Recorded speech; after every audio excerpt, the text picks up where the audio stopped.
The CBS Radio Mystery Theater presents...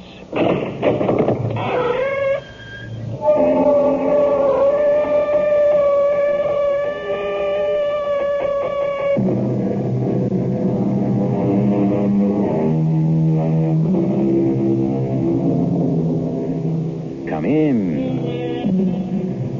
Welcome. I'm E.G. Marshall. The fantasy world of a child. All diagonal squiggles of shimmering color, the effervescence of cascading balloons, mint candy sticks and sugar trees, gingerbread houses, and yellow brick roads. Or something dark and terrifying, because the logic of a young mind has no moral strictures yet to shape it. That's what this story is all about. Which is which? Yes, Mr. Charles. I heard you. I knew you wouldn't leave me. Mr. Charles? What does the child mean, Ellen? It's the name she's taken to calling her grandfather. Oh, Lord, take us. She's talking to the corpse. Of course I won't cry anymore now. I promise, Mr. Charles. Yes, I understand. What? Oh, I see. Well, then, goodbye for now, Mr. Charles. Lisha, child, what are you doing in here, talking to the dead?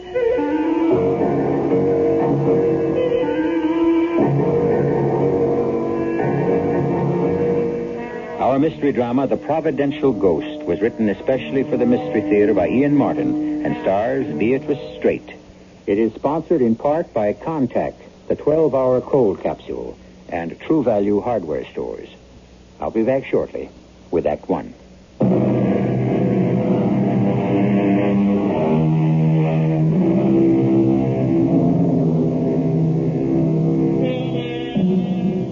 Silver Birch Hills is the kind of exclusive community you will find within a comfortable limousine ride of any large American city. Very private people who want to be hermetically sealed in a private world. Huge estates, accumulated wealth, frozen attitudes about life that go back generations. Great for the people who like to think they're the only people, but not so wonderful for little girls of 10, full of curiosity and excitement about life, like Felicity Depew Miller, who may never know how lucky she is that she has Ellen Gardner in her life, and, of course, that lovable old recalcitrant grandfather of hers whom she calls Mr. Charles. What's he saying, Mr. Charles? I should think he's saying thank you for the peanuts. And isn't it a lovely day since you came along, Felicity? There you go again. Don't call me that. It's your name. And I hate it. It's a nice name. It means happiness, joy, good luck. Just the same, I hate it. The way you don't like me to call you Grandpa. Or like that. Well, Grandpapa and Grandfather makes me sound old and creaky and falling apart. Which you're not. And Felicity makes me feel the same way, which I'm not. So you promised to call me Lisha. Yes, I'm your Mr. Charles. Right on. Hmm? That's the thing they say now. Right on. Oh, what's it mean exactly? I don't know. But if you say it, it means you're not no Pope. Like Aunt Sissy or Aunt Jane. Well, I don't know how I ever fathered them, but there they are. All right, Lisha. That's better. See, even the elephant agrees. Well, animals are smarter and nicer than people, especially elephants. Right on, Mr. Charles. You made your point. But why Charles when my name is Henry? That's only one of your names. I saw all the others in the big family Bible.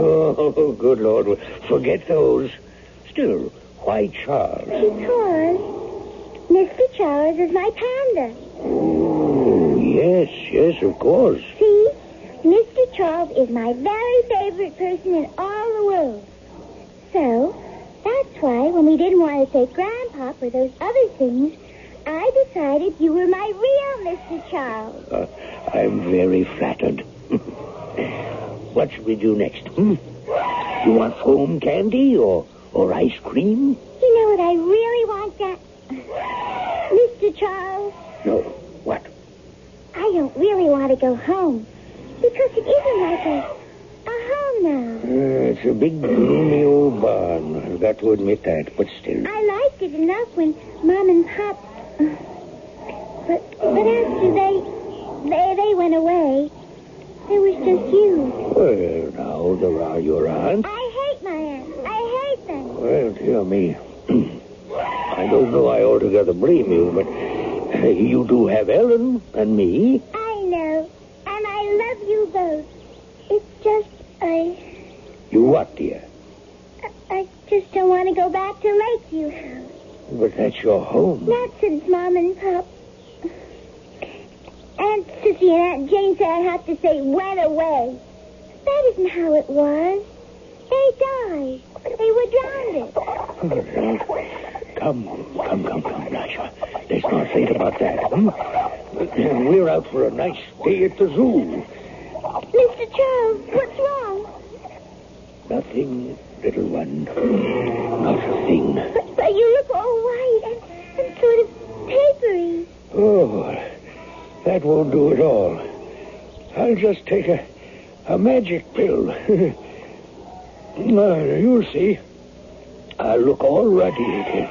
I'm scared, Mr. Charles. Oh, whatever for? If you ever went away like Mom and Pop, I don't know what I'd do to be safe. Safe? Just you and Ellen. That's all that keeps me safe. And if you weren't here, maybe Ellen wouldn't. Wouldn't what? Wouldn't be here. So you see, you just can't leave me. Oh, I promise you, I never will. Elliot. Keep quiet, Henry. No, I'm on your damn diet. No booze, no cigarettes, nothing but pap to eat. I can't dilate my arteries just to please you. And call me Charles. Charles? What for? It's the only name that means anything to me. It's what my granddaughter wants to call me. And I like it. Okay, Charles, if you want it. How long can I live? How the devil can I answer a silly question like that? I can't die, Elliot. It's Lisha. Lisha? My granddaughter. Oh, Libby's child, Felicity. It's a whole new deal. I'm Charles and she's Lisha. Huh? Whatever you say, Charles. I'm going to ask that question again. How long? Okay. The general condition you're in right now, you ought to be in a hospital. You could have another heart attack any day. And the next one's pretty sure to be the last. Well, I have to last long enough to make sure Lisha grows up safe.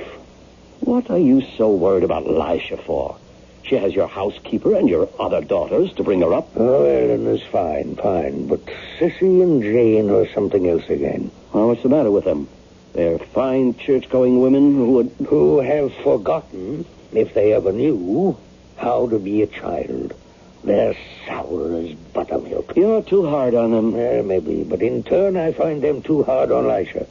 If she were left alone with them, well, as I say, I'll just have to make sure she isn't. It really is too bad, Sissy. Missing lunch. And now the tea is getting cold. Well, why don't we just pour, Jane? I think we will. Where do you suppose he is? I don't know. But didn't he have an appointment with Dr. Farnsworth? Well, that was before lunch. Oh, you don't suppose... Oh, nonsense. If anything had happened, of course, we would have been notified by now. Well, just the same, he isn't well. Well, it isn't his physical health I'm beginning to be concerned about. I think he's held out surprisingly well after the last attack. It certainly has surprised me. I thought he'd be gone within a month after Libby. Oh, don't remind me about her. That's all over and done with, Sissy. She was my sister. And mine. Now, let's put Libby out of our mind. She's gone forever. Our concern now is with Father. What worries me is that he's slipping in his mind. Papa? Yes. All those silly things like changing Felicity's name and allowing her to call him by the name of one of her animals, Mr. Charles, indeed. Well, you know how he is about her. Yes, indeed. The child can wind him about her little finger, just like her mother. Ellen spoils her, too. Yes. Believe me, when Father dies, she will be the next one to go. Felicity needs a firm hand and plenty of control, which I intend to see that she gets, for everyone's sake. Oh, you intend to see gets what, Jane? Father, I didn't hear you come in. I'm like the fog. I creep in on little cat feet. Do you feel all right? Oh, don't look at me as though I'd flip my wig. A modern expression which means gone out of my mind. Oh, maybe you'd like a little tea, Papa. Good Lord, no. Maybe I'll have a drink instead. Now, you know you're not supposed to drink. Or have any fun at all, eh, Jane? Well, you know my philosophy. Eat, drink, and be merry, for tomorrow we may die. At least I can be merry anyway. Where's Lisha? She's been sent to her room and told to go to bed without supper. Why? Now, you know how often I've spoken to her about tracking mud into the house. Well, she did it again today, and when I scolded her, she was unruly and impolite. And she said it didn't matter what I said, that Mr. Charles was the only one who mattered, and he wouldn't punish her. She really is very rebellious, Papa. Well, you can hardly blame her when she gets so little understanding from either of you. I knew it. Taking her part immediately. It's just like Libby all over again. But that'll be enough. I don't want to hear any more. I'm going upstairs to Lisha. I suppose you're going to countermand my orders. She has to get a little love from somebody in the family. I didn't mean to dirty up the old carpet. Oh, there, baby. I was just hurrying home to see you, Mr. Charles. Why did you have to be so mean? Well, now, Lisha, you don't want to be too hard on Auntie Jane. Yes, I do. Because I hate her. Just the way she hates me and she used to hate Mommy. She's the one who should be just like Mommy and Daddy. I wish she was dead. Dead. Honey, that's no way to talk. I have to. Because don't you see, Mr. Charles, if you ever went away like Mommy, No. then she'd want to get rid of me. And Aunt Sissy, too, because she does whatever Aunt Jane says. And then if I was all alone, I don't know what I'd have to do. Oh, don't you worry, Lisha, don't you worry. Even if I had to go away, you trust me to make sure that somehow Mr. Charles would be around to protect you.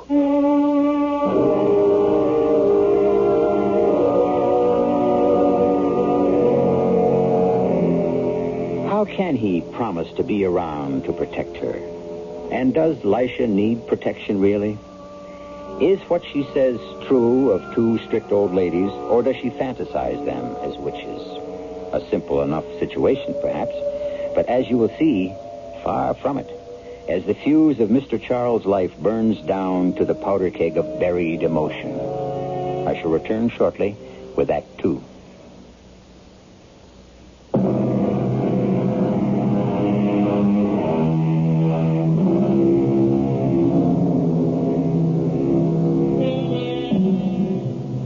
Lisha has been left temporarily to the comforting arms of Ellen, the housekeeper.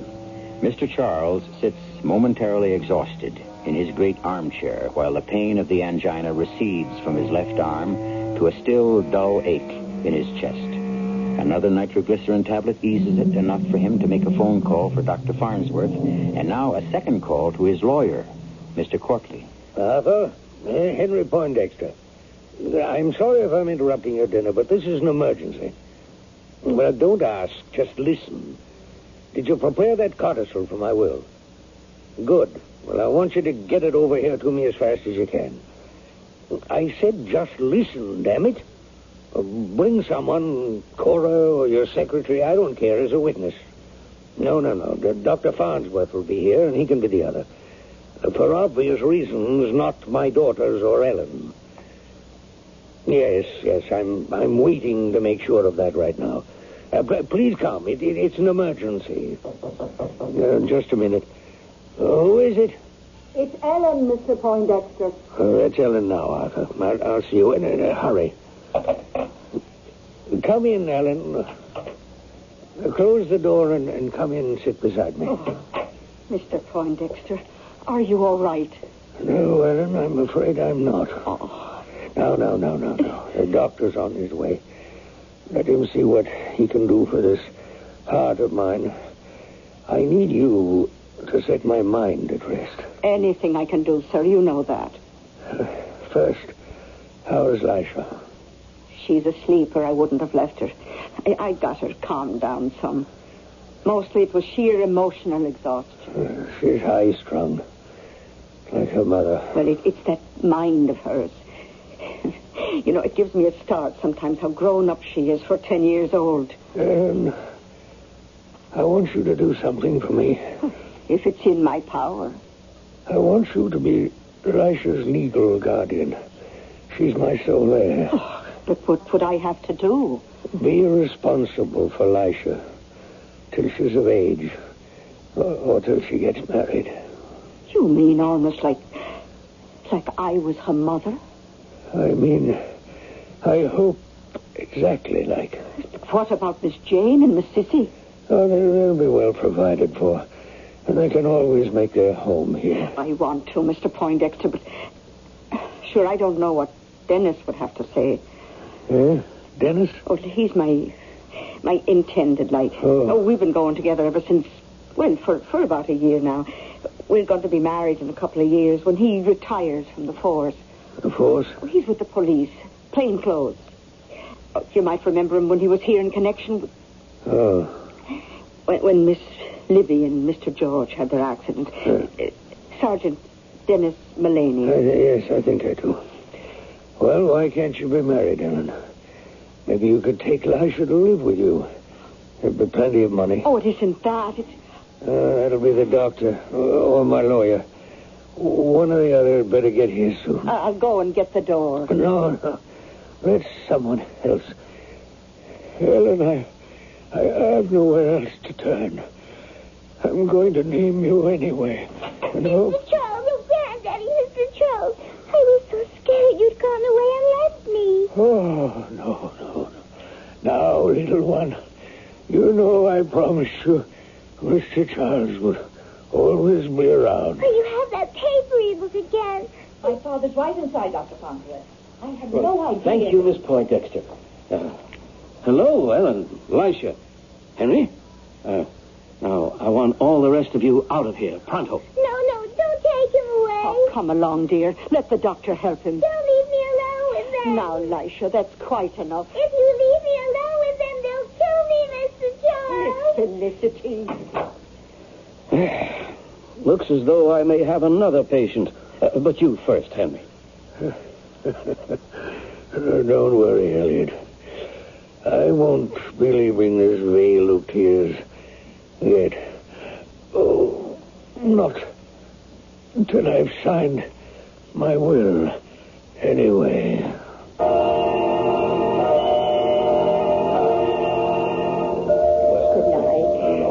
Thank you all for coming to pay your respects. Thank you. The funeral will be tomorrow morning, 11 o'clock, at St. Andrew's Cathedral. Thank heavens. I hope that's the last of them, Helen. Oh, Mr. Poindexter had so many friends. Yes. My father was somebody. But what are you doing downstairs? Why aren't you up with Miss Felicity? Well, I was looking for her. I was out of the room a moment and she disappeared on me. Now, look, you were told to stay with her. Mr. Cortley is waiting in the library for the reading of the will. Go and ask Miss Sissy to come down there and then find Felicity and see she stays put. Yes, ma'am. I'll take care of it. And I'll take care of you, Ellen. Just as soon as the funeral is over, out you go. Good afternoon, Mr. Cortley. Miss Poindexter. My sister will be right down, and we can get this ridiculous formality over with. I think, under the circumstances, that Miss Gardner and Lisha should be here, too. Who? No, I mean Felicity and Ellen. Under what circumstances? They are both principals. Ellen? My father made her a legatee. Not precisely, but she must be here. I don't understand, but I see no reason for a child of intend to be involved. Well, since Felicity is a minor and her interests will be represented, perhaps we can dispense with her. From your attitude, perhaps you'd like to dispense with me and my sister also. I think at least one of you should be here.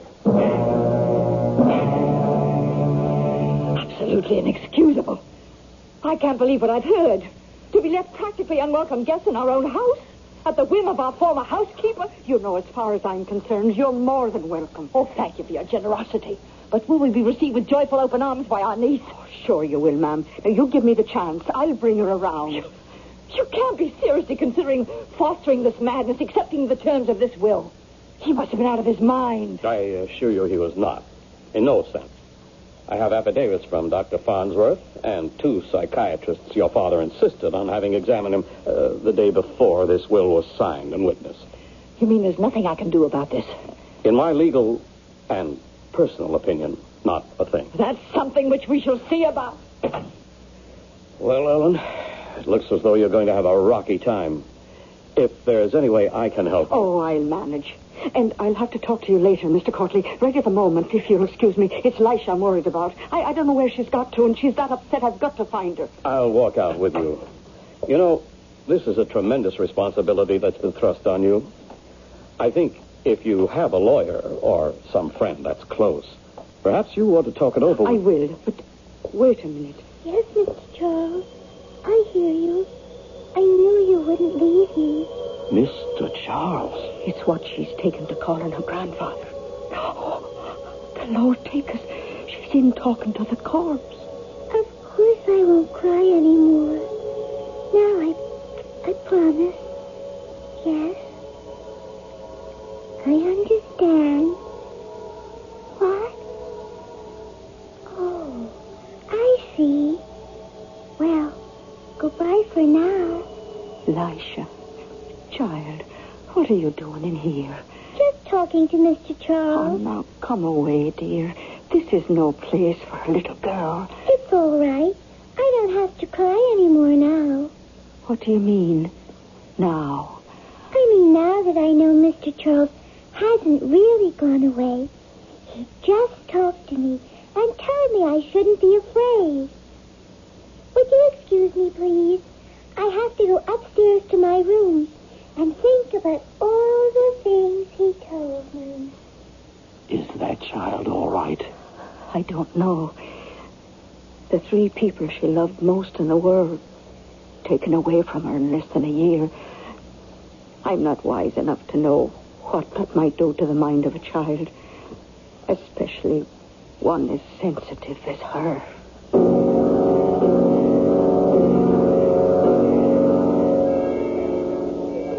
Ellen. What is it, Dennis? You're not eating your dinner. Oh, I'm sorry. It's just, there's so much on my mind. Well, I thought we were after settling that. I mean, you being guardian and all. I told you it's all right with me. I know, Denny. It's sweet you were about it, too. Isn't that worrying me for the moment? Well, what then, sweetie? Well, I don't even know if I should be away from her tonight. Well, sure, it's your regular day off, isn't it? Oh, yes, but I don't know if I should have left Lisha alone.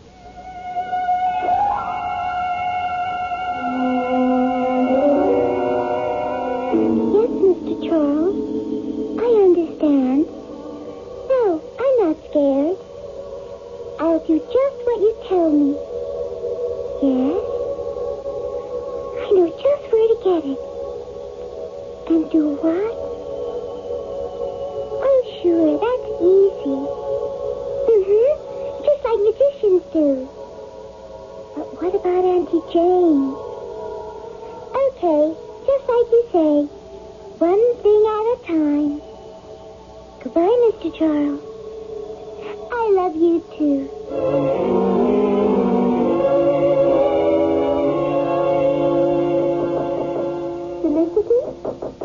Felicity, dear. You can come in. I'm not asleep. Oh, well, here's that nice cup of chocolate I promised you before you went to bed. Thank you, Aunt Sissy. Did you bring one for yourself, too? Oh, yes. We can have a little party. There, now, that's yours. And I'll put mine on the table beside it. chocolate all that much. Oh, now you have to drink it. Could you get Mr. Charles for me? Mr. Charles? Oh, I didn't mean Grandfather. He's passed on now. I mean the other Mr. Charles. I left him in the bathroom. Oh, of course, dear. Your big woolly panda. I'll get him right away. Only he's not.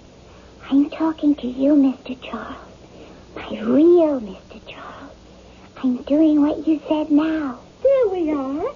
Mr. Charles in person. You suppose he likes a nice hot chocolate, too? He doesn't like it much either. Oh, well, then let's just show him how good it is. Hey, you drink it all down, dear. I made it especially for you. You drink all yours, and I'll drink all mine. It's a deal. Well, Sissy, did you have your chocolate with Felicity? Yes. How did it go? Well, I can't believe it. It's no problem at all. I'm so relieved. Oh, yes. I'm glad Ellen's night out gave us the chance. Maybe we're getting somewhere with Felicity after all. Wouldn't that be nice? It would solve everything. Ellen! Ellen, for God's sake, Ellen! Yes, well, what is it, Miss Jane? It's Sissy, it's my sister. Call Dr. Farnsworth. At 6 in the morning. I don't care if it's the middle of the night. Get him here, get the hospital, get someone. I think she's dead.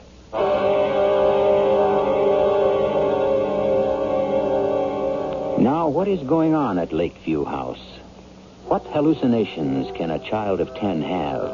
How real and sharp can they be? How terrible might their power of suggestion be? If Mr. Charles is a real ghost, or only a figment of the imagination, could a child be responsible for someone's death? I'll return shortly with Act 3.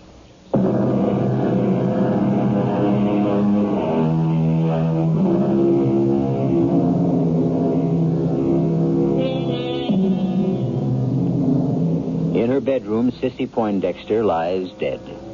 Lisha has been mercifully packed off to school, as usual, to protect her, however briefly, from this new shock. And among the unexpected visitors at the house are Sergeant Dennis Mullane and, of course, Dr. Farnsworth.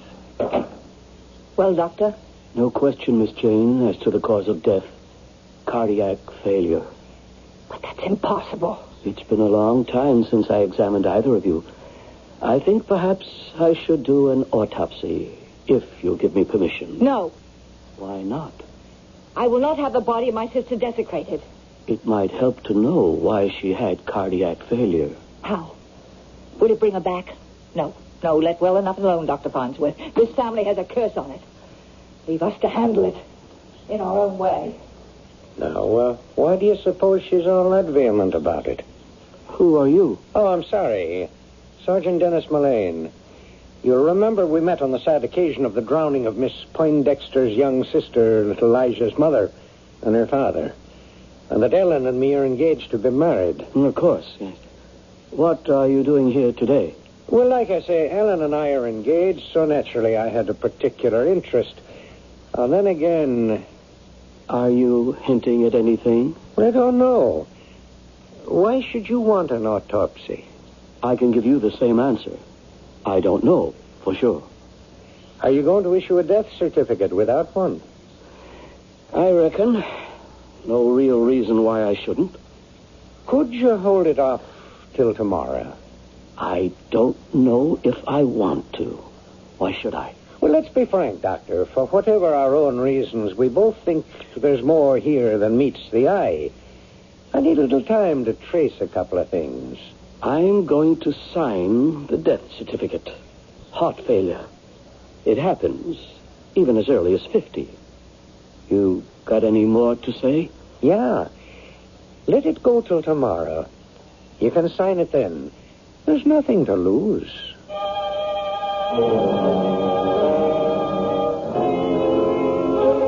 But you're not like yourself at all, Denny. I don't know why you have to ask all these questions. Sure, it's only to protect us all. So what about that bottle? Well, it was only a prescription the doctor gave to be filled for Mr. Poindexter. Was it digitalis? Or something like that. Just before he died, he'd gotten a whole new bottle of pills. Yes, I picked them up myself. And after he died, was the bottle still there? Of course. When I cleaned up his room, I put it in the drawer by the bed. Is it there now? I suppose. Well, it's not. It's here. You took it from the drawer. I did not. I found it in the pocket of Miss Cicely Poindexter's dressing gown. Well, what would it be doing there? Well, now, that's what I asked myself, since it's empty. Did you know that digitalis in an overdose is a fatal poison for anyone, heart case or no? No. And didn't you tell me that Miss Sissy and the little girl had chocolate together last night? Didn't she tell you that? Yes. The pills would dissolve very easily in a hot drink, and they'd have no taste. Not in chocolate, anyway. But sweet Mary herself, what are you trying to say? That Lisha might have had something to do with it? A child of 10? I'll not believe such a thing of my little Lisha. Oh, I don't want to either, Ellen. Miss Sissy didn't die of natural causes. And before any of us can be really happy and free again, we're going to have to pin down just how she did die. Well, what are you going to do? I'm going to go right out on a limb the way I should have a year ago. I'm going to get enough equipment to drag the lake.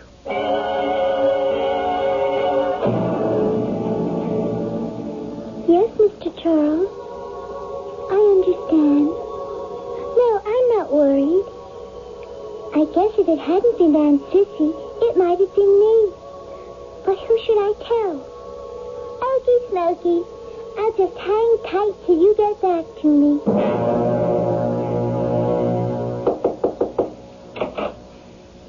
Oh, there you are, Felicity, dear. I was looking for you. What for?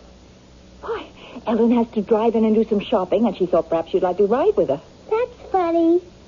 What is, dear? Ellen just told me she was going to have a bit of a lie down. A what? A lie down. That's what she says when she means a nap. Oh, well, she's changed her mind. She's down in the car in the small garage. She was just starting it up, and I was telling her some last-minute things, and all of a sudden she thought you might like to go along. Oh, I would. Well, then let's go down to her. I have something else to arrange. Is it just to Poulter's farm? Oh, no. You'll be going further than that. Quite a long way, in fact. I don't care. I don't care if we never get back. Such a nice thing to say, Felicity. And you know something? What? Neither do I. She shouldn't let the car run with the garage door closed. At school in Safety First, they told us it's dangerous. There's a gas that could kill a person. Why? The things they teach you at school nowadays. But they're perfectly correct, Felicity. It's exactly what it's going to do. You pushed me. You scraped my knee. Don't worry. Soon it won't hurt at all. Nothing will hurt you anymore, Felicity. Going somewhere, Ellen? Oh, Miss Poindexter. Well, yes, I just wanted to see if Lisha was all right. Well, you won't have to worry about Felicity, or Lisha, as you call her, anymore. What do you mean? I better go to her. No. It's too soon. That's a pistol. That's just what it is, and pointed at you, Ellen. Oh, what for? Oh, don't be alarmed. As long as you do as you're told. You see, you're not mistress of this house. No matter what the will said, I am. So back up, into the room, and sit down. I don't understand. And while we're waiting, I'll try to make it all quite clear. Make what clear? What we're waiting for, of course. Miss Jane, you really... Shh. Quite still. And don't think I'll be afraid to shoot. I have before, you know, when I killed Felicity's mother, Libby, with this gun, and her weakling of a husband. Oh, killed them?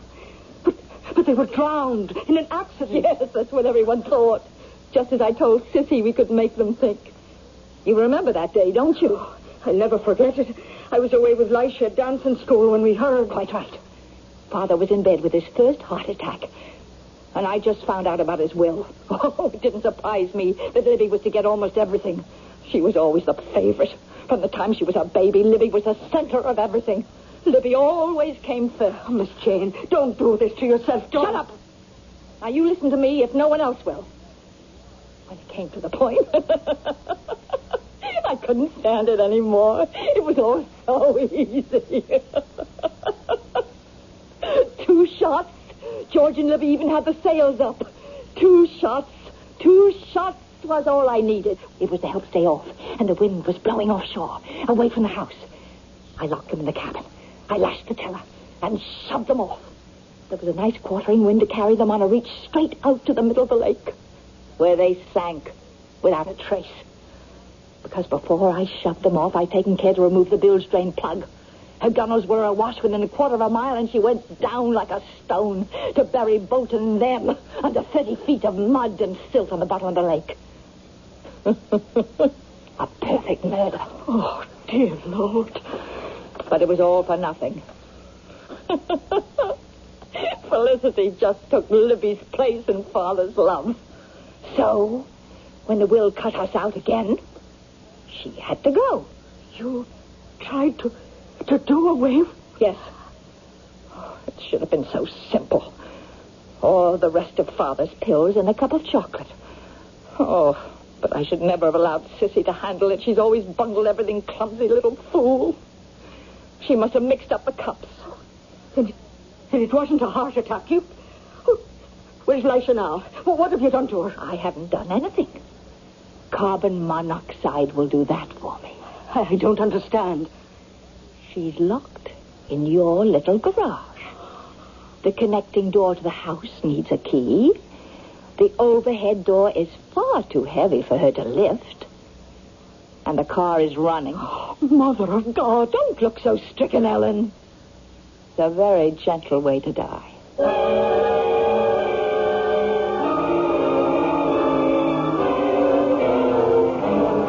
Come on, you old door. I can't open it. Oh, Mr. Charles, where are you when I need you? Now, don't get panicky, Elijah.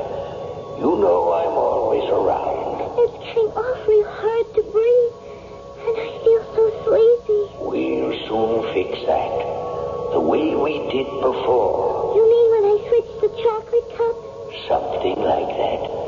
Now, think. You remember the day we came back from the zoo, and I forgot my house keys, so we couldn't get through the garage door to the house? Yes. Oh, yes. The extra key under the doormat. That's right. Take that and open the door, and then be sure to close it tight behind you. I will, Mr. Charles. You're going to hide till Aunt Jane comes down here. And as soon as she does, you go let Ellen out of her bedroom, and the 2 of you take my car and run for your lives.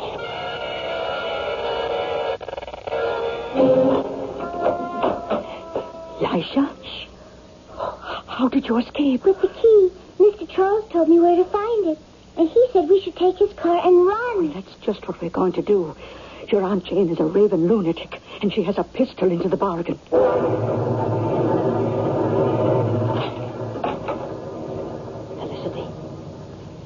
Felicity. If she could hear me. But where is she? Not in this corner? Under the car? No. She couldn't have escaped. What's that?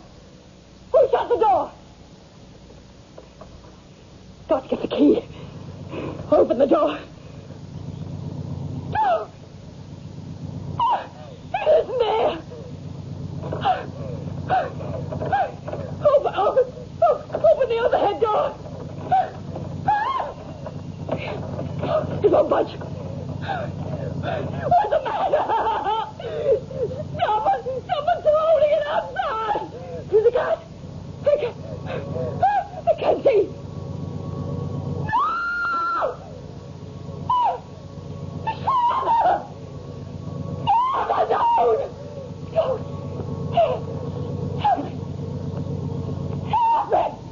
No one to help you now, Jane. You brought it on yourself. Yourself.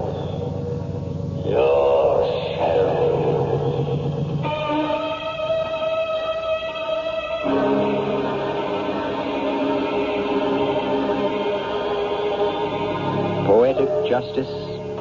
Certainly. Probably there was no other way Jane Poindexter could have been brought to book.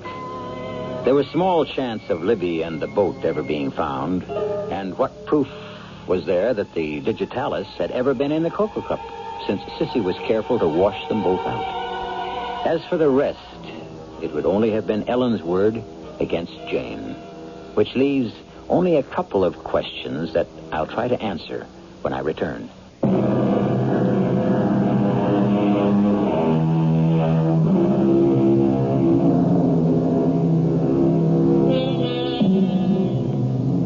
What happens to you at 10 can color your life. But a child also has amazing recuperative powers and the capacity to forget. Growing up as Dennis and Ellen's child, for they adopted her as soon as they were married, there were too many sunny days in Elisha's life for any dark corners to remain. One thing she never did forget, and that was her beloved Mr. Charles. As for Mr. Charles, was he only an echo of the common sense he had taught his granddaughter? Or was he a real and most providential ghost?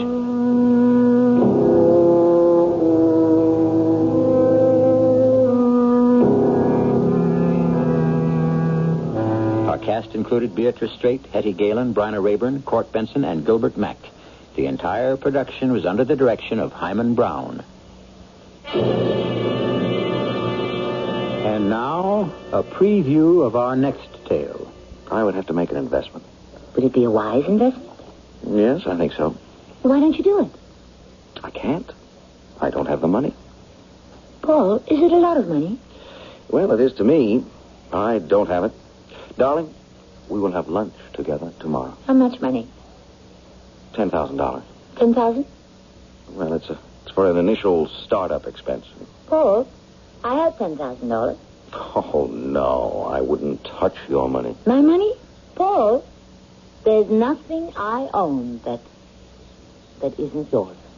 But I couldn't. You're not used to sharing with another person either. But I could lose this money. Take me out for breakfast, and we'll go to the bank. But I don't want to hear another word. Just tell me you love me. Radio Mystery Theater was sponsored in part by Buick Motor Division. This is E.G. Marshall inviting you to return to our Mystery Theater for another adventure in the macabre. Until next time, pleasant dreams.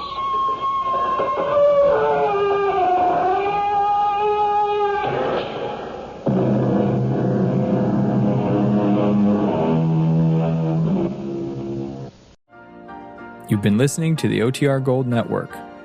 Find more classic radio at otrgold.com.